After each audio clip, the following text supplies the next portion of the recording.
So I'm going. I'm introducing myself. Are we introducing ourselves? Are we introducing the podcast name? Oh, yeah. Are we? I don't know. I don't know how to do the intro. I just know how to talk. So today we're talking everything New Year's, bringing in 2025. How you feeling about it, Brandy? That sounds strange. 2025. I know. Do you know what it's giving? It's giving when like you were younger and you could like talk about the future. And it was like, oh, yeah, and in 2025. And it was like flying cars. Yeah. And it was like a million years away. And then I sit here and go, it's 2025. It's scary. Like, I don't know about you guys, but maybe it's just when I'm getting older. But every year I feel like the days are slow, but the year is quick. I know. Time goes so fast. It really does. And especially when you're having a good time. Well, I was literally just about to say, because if I compare back, it's like as an adult, you pick everything you want to do. Like you choose where you are, like where you work, everything. Yes. Where when you're younger, you're doing stuff you don't really want to do. You don't get those You're decisions. not as engaged. Exactly. And so to kick us off, I was thinking, what comes to mind when you think of New Year's? Oh, what a big question. What comes to mind? Well, right now is like, when is the acceptable time for me to take down my tree? Never. I'm really loving it. Like, it's stunning. It is stunning. I love the ornament placement. Do you suffer from perfect ornament placement syndrome, Pops? No, I try not to do it. Oh, I'm try. guilty for it. No, you just don't look too hard at it. It's like one of those things you do a quick glance. But sorry, to go back to your question. Yes. The tree was really catching my eye at this point in time. That's a valid question for the new year. Yes, I'd love to know your thoughts. But what do I think about? For me, it was always like, oh, everything new. And I think that's programmed in my brain from school. Yes. Right? Because it was like new school books, new pens, new everything. Teacher. Yeah, 100%. New classmates. So I'm like, okay, well, what's new? So what's new? So what can I buy? What's coming in those after Christmas sales? Oh, obviously. Oh, the Boxing Day sales. Don't even need the sales. Let's go. Dangerous. No, but I don't know. It's like I'm programmed to go, okay, what's new? Yes. But I don't know. I know everyone talks about new year, new me. I'd love to know your thoughts, but you can start at any point in my mind. Like, you don't have to wait to the new year to transform your life. 100%. And it's, similar to starting, on a Monday for a diet or a new exercise regime or whatever it is you're trying to do. I'm actually going to call myself out. If it's a Wednesday and you want to start that, I'm waiting till the Monday. Yeah, that's fair. But that's an exception. That's an exception. But for the new year, you're right. Like, we are the same person. It's only a few minutes later. Nothing's really changed. Although we might be a few kilos heavier after all that the delicious Christmas food. Yeah, so maybe that's a bit different. I think what actually comes to mind for me, and it's an exciting one, a good place to start, because we could go delve down some dark areas here, but it's a year of possibilities. It's a year that hasn't been written yet. Whereas like 2024 has been written, like the story is on the pages. We can't change it. But with the new year brings a whole new chapter of our lives that we can write. Inspirational. I don't know, put it on a poster. Give myself the goosebumps. But you're right, like resolutions are probably what comes to mind for most people. And I think particularly for ADHDers, we can just delve into a new hyperfixation. Like, what are we getting good at this year? What are we focusing on? Like, the possibilities are endless and it can be dangerous. Do you know what? That's actually such a good call out, because maybe for us, we don't think about, like, if I'm going to start a new project or I'm going to do a new hobby, I'm not picking the day. Like, when it comes to me, it comes to me, and that's it. We're full steam ahead. Yeah. When maybe the motivation for people who don't have ADHD, they're like, okay, well, I'm going to prepare myself. It's going to start from this date, and they have to set a date. Yes. Where we don't intentionally set dates or times that we may hyperfixate on something or start a new hobby. 100%. And I'm very much guilty of it, of like, I feel like I should, and maybe this is like a societal values thing coming in, that I should have a New Year's resolution. Like, oh, it'd be nice to start the New Year's. Yeah. But I'm like, kind of like, I don't know. There's things I want to achieve this year, but I'm not going to start it on this date to do this change in my life. I'm too impatient. Exactly. I can't wait. If the inspiration takes me, I'm Yes. full steam ahead. I'm on the ADHD train of motivation Yes. and it's not stopping. No. Nothing's stopping us when we're on there. And I mean, everyone is different in this regard, Yeah. but I would love to hear from you guys, like, what is the new year like for you? Is it a daunting thing where you're going, oh my goodness, like new year, I have to achieve X, Y, and Z? Or is it just simply a transition into a new date on the calendar, really? Do you know what though? I think when we're talking about resolutions as well, I think for a lot of people, and I get it, right? Like if I like reflect back on my conversations last year and kind of discussing what the new year would be, a lot of people had said, well, maybe they'd look at new like career opportunities or doing something different. And I appreciate like Christmas time is not the time to be looking like that's making those changes. No. So I get it. So I think maybe it's even like for people, they're like, okay, I'm happy to be in the uncomfortable space that I'm in now. I'm going to pause all of that. Yeah. And then once we're fresh into the new year, it's not even necessarily the new year. Yes. It's just leading in out of the Christmas period. Yes. And when business starts to pick up again for some businesses, right? Where they're going to make those bigger decisions, that people go, oh, yeah, okay, I'll just wait until that point. Yeah, it's like a comfortable time to start. Yeah. Like, and also it kind of permits yourself, just like we were reflecting on, I don't know if it was last episode or the one before, of just giving ourselves those few extra days just to take it all in, make the decision that's going to be right for us. Yes. And, you know, on that same idea of there's endless possibilities, things that we can achieve. Yeah. We can make the year whatever we want it to be.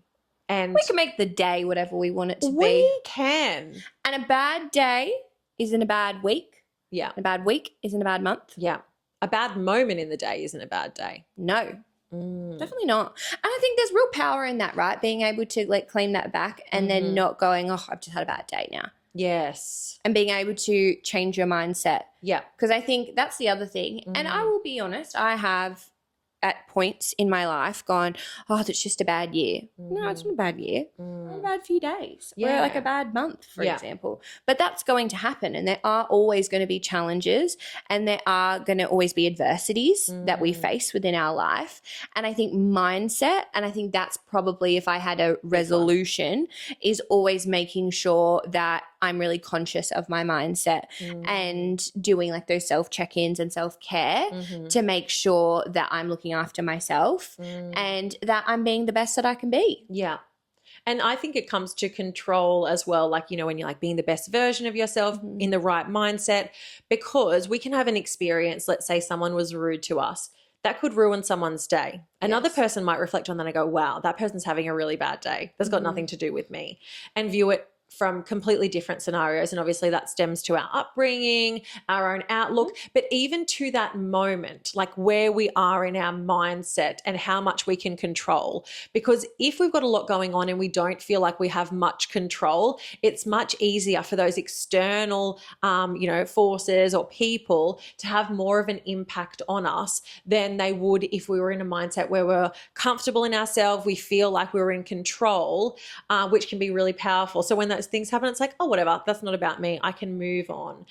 So in those times, I guess, when we might think that that's a bad day or a bad week or a bad year, I think that's a really good indicator for us that we don't have enough control maybe over what is happening in our lives. We're not doing enough to protect ourselves and our energy levels, or we're not supported by the right people. So if you're experiencing that, I can't get my words out, at the moment where everything just feels out of your control, just taking time to reflect, like, what can I do today? Is it that I decide I'm going to step outside and, stand there for 30 seconds and just look at my surroundings? Like, that is one part of your life that you can control. I'm going to control how much water I drink today. I'm going to control, maybe what I eat for breakfast or whatever. If you're feeling out of control in a lot of areas for your life, just look for those simple things that can gain that self-control back, that sense of I get to decide. Because if we feel like we are being forced into decisions, and maybe it is like a New Year's resolution, or like, oh, I'm forced now, I can't eat this thing or I can't do this thing, that can actually take a lot of power away from us when the purpose of that resolution might have actually been to give us empowerment. Yeah. So whilst you were giving that beautiful, beautiful overview, I want to put it out there to you. How many people, so out of a group of 10 people, Yeah. how many of those do you think are setting goals, like New Year's resolutions? Oh. And stick to them or just setting them? Just setting them. They're just making one. I want to say 3. Oh, okay. Yeah. Was it 3? Yeah. Oh, I got it in one. I'm sorry. Did you want me to aim higher or lower? No, 6, 10. No, you're just on the mark. You're just too smart for me, that's all. Do you know what? We both deal with people every day, and I Very guess true. I'm a bit realistic about how many Very true. people do I think would be setting See, goals. I would have said at least 5. Like I would have thought at least 50%. Yeah, okay. Because let's be honest, everyone's good at saying that they're going to do it. Good one. But then the follow through is where it normally drops out. Yes. But I find that quite alarming that it's only 3 out of 10 Mm. because what that's telling me is that they're not even starting with that motivation. So we Yeah. don't even have a big group of people that are saying, I'm going to do this and have the intention. Yes. The intent isn't there. That's right. And, this kind of moves us away a bit from New Year's resolutions, because in New Year's resolutions, it could be a goal you're working towards, but often it's a behavior change thing. 60% of them were around The health. resolute. Health. Okay, health. So everyone wanted to, 60% wanted to improve health goals. Beautiful. So then 40% are setting other goals for themselves. But yeah, I am surprised that generally, I know I got the start right, but I am surprised that not more people are doing it. Yeah, because if I think about it, and maybe not so much in the recent years, so this is where I think it'd be very interesting to go back and compare to see, because let's be honest, like I hate to talk about it because everyone talks about COVID, but that had a significant impact on everyone's mental health. Yes. And it was for such a prolonged period of time that it's actually changed the way we do things now. And how can you set goals when their future is uncertain? Correct. So if I think about pre-COVID, Yeah. everyone would be talking about what's your New Year's resolution? What are you doing? This is what I'm that's doing. true. It was a hot topic this time of year. Like people were talking about it. I honestly can't remember the last time anyone asked me if I had a New Year's resolution. Yeah. Like I can't. That literally was years ago. That's so true. So there obviously has been a lot of life changes. And on that, I know we're not getting into COVID, but just talking about behavior change in general from a psychology point of view, like one of my PhD studies was around like fathers and their children playing and child development. We looked at the different rates of play, particularly like rough and tumble play, which is so good for ADHDers and their emotional regulation. It like the parents are modeling how to be able to kind of like withhold some of the strength. So the father could win a wrestling match every single time. But by showing that he can, give and take the winning and losing, then he displays to his child that you don't have to actually use all of your strength. You actually can have some self-control. So while it might seem that rough and tumble is something that could actually increase aggression, it decreased it massively. Wow. And it was great for, executive functioning around like controlling our behaviors and being able to not engage in certain impulses and whatever. So really, really good. What we saw in the study from the father's rates of play, so how often they were kind of engaging in rough and tumble play with their children and all different activities, but I'll stay on rough and tumble for now. The rates of play significantly dropped during COVID. And we were kind of thinking parents are at home with their kids more. They're going to do more of these interactions. It's going to be better for child development, having that attachment to their parents and caregivers. But actually we're seeing the opposite. The amount of stress that was placed on the family took them away from all those interactions. So instead of engaging in things that bring them a lot of joy and have a lot of child developmental benefits, they weren't getting done. Like that activity wasn't getting engaged in. And I think that flow-on effect of what other things in our life maybe aren't we doing anymore or have changed, just like these New Year's resolutions, because the world has changed. Well, I think this is where it gets really interesting too. And look, we could probably have a whole topic on COVID and what it's done for everyone and what the impacts are. But there was research into like the community and the impacts that COVID has had. And it was proven that as a society, we actually trust each other less. So we don't trust one another anymore. And I get it, right? Because at that point, it was like, this is a deadly disease. If you get this from someone, you're going to die potentially. Like, it was really bad. No cure. Like, it was a very challenging time. But the fact that scientifically, like, it's been proven through all this like research and all these surveys, that we now don't trust each other the same anymore, that really goes hand in hand. Well, maybe we're not having those open conversations anymore because we don't have safe. that level of connection, that we've now lost that. So we're not on that personal level of what maybe we would have been, that you'd ask maybe someone down the street. Exactly. And I think we could dive off the topic of ADHD, so I won't go too far. Yeah. But just to say, hand in hand with that trust is, at that time, people were being pinned against each other. There was, you know, the vaccinated people versus the unvaccinated people, horrible messages, like awful things that were going on my Facebook feed. People were really surprising me because that fear was bringing out, you know, different sides of people that I'd never seen before. We also got lots of messages from the government that we need to do X, Y, and Z. You know, people did X, Y, and Z and had really negative health outcomes. Some people obviously didn't as well, but that distrust stemmed from that, you know, that big level, that governmental level that was filtering down to maybe impacting our relationships now, because what was presented to us as what's going to be the best didn't always end up being what's the best for people. And I think if we're viewing this in the ADHD lens, society can put expectations on us about what's best for us that actually doesn't meet our needs and doesn't make us feel safe to trust our own instincts.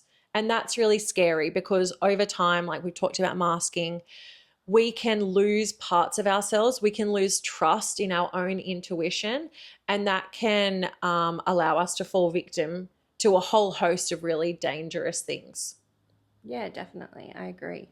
And, you know, there's things that come to mind that I really don't want to delve into now, but have you, around this time and thinking about things that, you know, make us feel good, or things that can help you to get that self-care back after a really hard Christmas period, hyperfixations come to mind about what's going to be the new hobby? It could turn up at any time, of course, but are there any ones that you can think about in the past, or even any of your loved ones' hyperfixations that you're like, oh yeah, that hit hard, but at a really good time that helped them to recover or energize themselves after a hard period?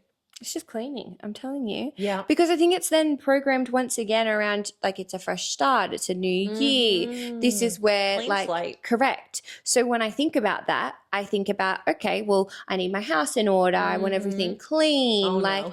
I want everything sparkling. Yes. And when I say clean, like, I'm talking about scrubbing the walls. Deep cleaning. Like the window skirts. Like, I'm talking about cleaning. I'm not talking about tidying your house. no one would notice these spots. Oh, no. And sometimes, and look, this is where there's no dopamine from that point of view. Yeah. That you clean somewhere that's already clean, and it's not like the satisfying of like, oh, there's dirt there, now you've removed it, for example. yeah. So you're cleaning and you're like, it doesn't look any different. So it's like, I then have to go, well, where am I going to get that from? Where's the nooks and crannies that But I need do more it all attention? too much. That's the issue. But there's something very therapeutic about cleaning.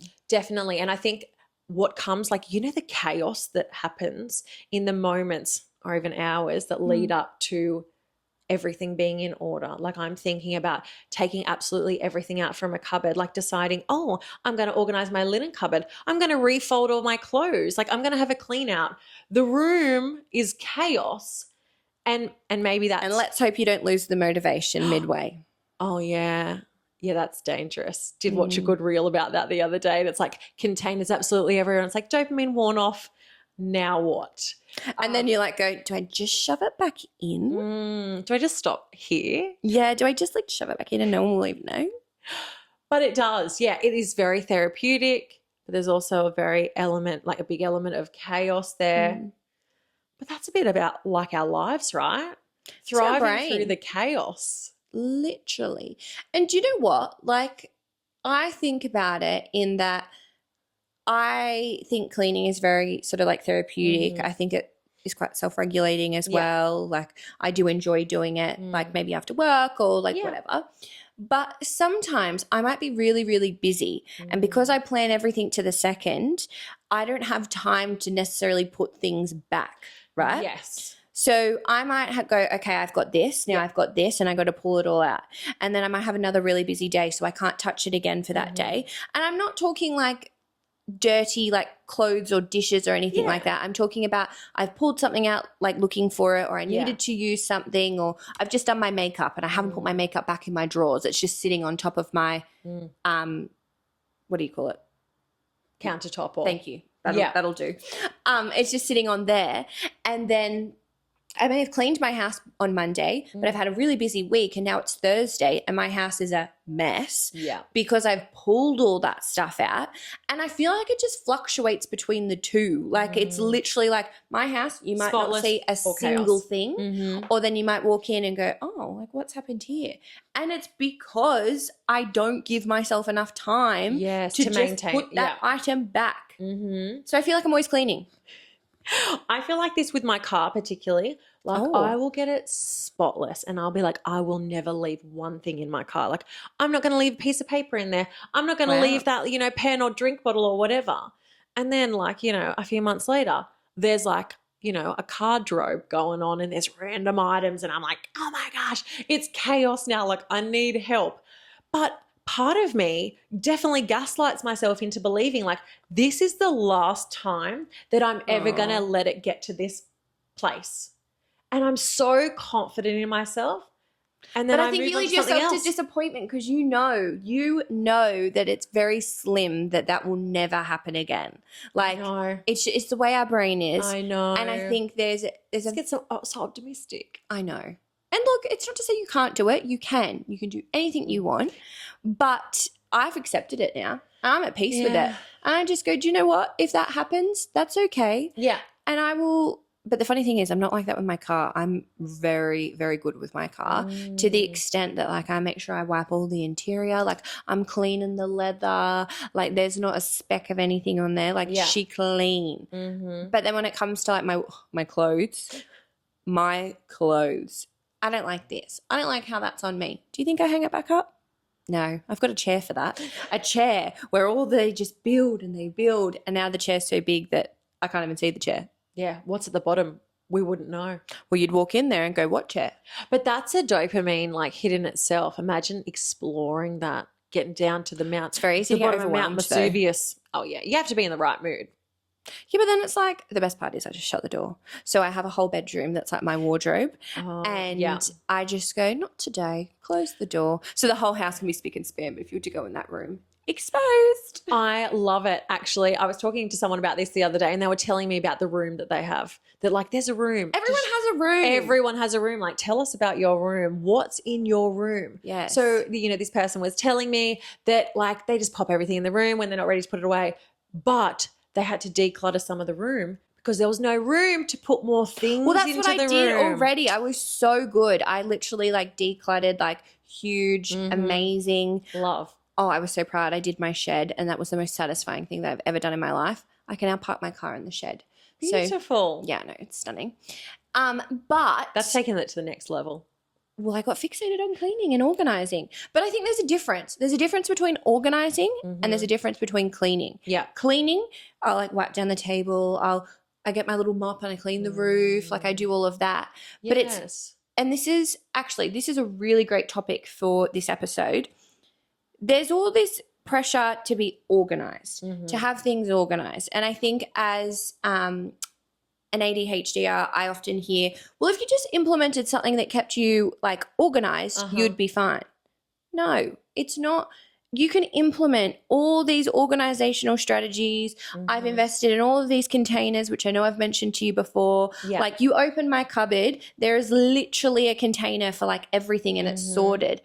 But it's being able to maintain that is the hardest part that I'm constantly feeling like I'm reorganizing. Seriously. And like what came to mind, I have a lot of earrings. Brandy knows. She hasn't seen them all. But I have Every ones. single person, every individual person in this world could wear a pair of her earrings and she would still have enough. I would still have many pairs for myself. Mm. You might even get a few days out of the pairs I could give you. It is criminal. That was a hyperfixation in itself. So I try to limit myself now, but I'm not ashamed of it because I've got one for every outfit. And they look fabulous. They do, but I'm getting off topic. So my earrings, I have containers and they hang up side by side. I'll bring them one day. And they've got little drawers that come out and they hang up beautifully. And I've got them color-coded in all their different colors. Stunning. Love that. But I also have drawers that are my earring shoving drawers because I know I will not hang them all up. I will not get them out of their spot and then at the end of the day find the energy to be able to find their little hook, pop it on there in their right color and feel good about it. So I invested in some popping it in their drawers and they just lay down. When that gets too full, then I do have to force myself to pack them away. I also have like a little earring container that I'm like, I'm going to pack this away every week. Has it been sitting there for 6 months with the same earrings on there? Yes, it has. Do I feel shame about that? No, I don't. Because when the inspiration strikes, I will go for it. But I have my backup organizational strategy that's like out of sight, out of mind. It's still in a drawer. Is it organized? No, it's not. But it is tidier and that's good enough. And sometimes we can just aim for good enough. Oh, 100%. Like I kind of begin to tell you around, this great big plan of this is what I'm going to do. But I think you have to be able to maintain it. So I almost killed myself reorganizing my whole house because I did everything. I didn't do one room. I did it all. And I went hard, like cleaning all of it or organizing all of it. But now sometimes, some weeks, it's actually very hard to like maintain and keep that going because as soon as you pull something out or you use that product or whatever it is, you have to keep it in that same organization system. And when I'm talking about that I don't have time to sometimes do all of that, like physically don't have the time, that it then ends up going, okay, now everything's out. I've got to put it back. And normally I want to clean up quite quickly. Yes. So it's like the organization systems are never quick. No, they're never quick. No. And it's just like I got out my sewing machine last week. Have I packed it away? No. Is it still in the lounge room? Yes, it is. Is it kind of hidden out of sight? Yes, it is. But can I find the motivation? Yes, it is. Yes, it is. Can I find the motivation to pack it away? Not just yet because I'm like, maybe something will come up and I need it. And I love that. And that's such a good point around a lot of people would just say, just go put it back. Like literally just go put it back. It's not that easy. It's not that easy. And for so many tasks for us, people think, but you can just do this. And it's like, if I could just do that, don't you think that I would do it? Like I would be doing that. Do you not think I've thought about that? That's just like saying to someone, let's say someone has an allergy to chili. I've got an allergy to chili, so that's an easy one. Oh, good to know. For someone that really likes chili and they're like, just don't have the chili. Maybe lip gloss doesn't have chili. No, it's fine. Okay, sorry. I don't think it's gone into my bloodstream.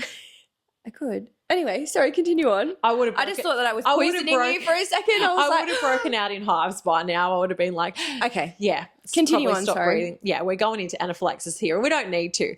But for some people, it's not just as simple as like, let's not have that. Particularly good example is you at Christmas time with gluten. If it was just as simple as, you couldn't just not have that. It's like, yeah, I know. Haven't you thought I've thought about that before? And that's where the stigma can come into like, you're lazy, you're this, you're that. Yeah. It's like, no, actually I'm not. Like I have thought about these things, but at the moment I don't have the capacity to do that. And that's okay. And that's why understanding is so important. And I know, people have spoken about living with their partners where one person may be neurotypical, one person may be neurodivergent, and there are differences in how those people operate. And when the understanding is not there, one person can feel a lot of guilt and shame. And that's where masking kicks in. And the last thing you want to be doing is masking with the person that's meant to love and accept you like the most in the world. I'm sorry, Brandy, even if you get a partner in the future and they're amazing, they're not going to love you or accept you like I do. Oh, Sorry, future person. I didn't know where that was going. I thought you were going to be like, you're never going to find anyone that's Yeah. going to love you. And I was going to go, oh, okay. Thanks, girl. No, but like those people, you know, if you find them, keep them. The people that build you up and make you feel good enough just as you are, because you are perfect just as you are. And it's okay if we want to change things about ourselves. It's okay if we want to work towards different goals, but there shouldn't be any pressure. The pressure should come from within. If we want to do that, that should be Love. enough. But if it's an external pressure, we shouldn't feel like we need to give in to that. No, I agree. So that's how we're going to start this year. Boundaries. I love it. And these can go workplaces, family and friends. There could be lots of different avenues that this could apply. They all contain gluten. I just remember when I was told that I should have a gluten-free diet, they put me on like, I think that's the FODMAP. Oh, yeah. And it was like, oh, you can eat bamboo shoots. I'm like, can you even Who's eat chewing- bamboo shoots? Who's chewing bamboo shoots out there? I mean, monkeys. Like literally. Like, you know. Oh, no, it's not monkeys. It's giraffes. Giraffes love a bamboo shoot, don't they? No, it's pandas. I've got it. Wow, we've really been through all the animals in the world and we finally made it. And pandas do, I believe, yes. Yes. Pandas are, do you know what actually scares me? What? Sloths. Like their creepy hands with They're their too long slow. nails. It's not weird. It's so weird. Oh, They're not real. It's like the shoppers. They're not real. They okay, animals that creep you out. So sloths. Yes, they're so slow that it makes me question time. Yeah, that's scary. I hate cockroaches because I just think they're feral. Like They're actually quite clean. Did you know that? I just like just the look of them, the fact they can fly, like they just look shiny, like they look like a salesperson that you like want to avoid. Well, in sorry to all the shopping- salespeople out there. that you want to avoid in the shopping center. Like, hey, I got a deal for you. Like, and they like flap their little wings at you, and the fact that they can survive an atomic bomb and not die, like, there's something wrong with that.